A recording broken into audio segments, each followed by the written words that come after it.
Yun mga kapatid. Yun yung isang kasama natin kapatid. Mga kapatid. Nakaupo. Diyan ho yung kanyang silo. Kalalagay lang mga kapatid. Diyan yung kanyang silo. Diyan yung pabaor ng kanyang silo. Yun o. Kalalagay lang mga kapatid. So nandun siya. Nagpapahinga.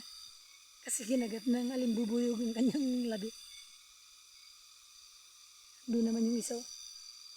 Abalang abala siya. Doon. Anong hinahanap mo pare? Kuya, ano pong hinahanap niyo? Papanoorin natin siya. Yan, tinatabunan ni kuya. Para daw hindi makita ng unggoy. Anong mahuhuli nito kuya? Labuyo. Labuyo, ang laking tali naman yan.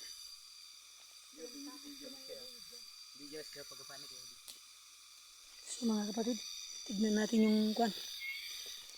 Yung naliguan ng mga usa mga kapatid. Andito po yung kwan, landag. Yung landag mga kapatid.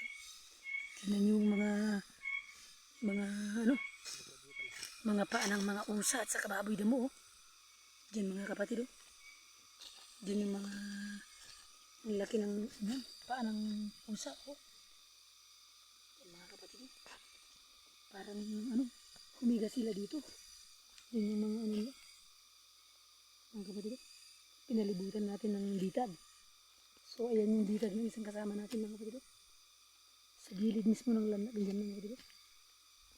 At saka yung nandyan din yung ating ditag. Nandyan din yung ating ditag.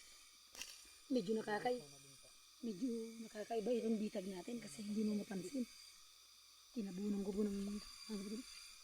Yung mga kasama natin. Tignan nyo mga badyo. Yung labi ng kasama natin, kinagat ng alimbubuyog.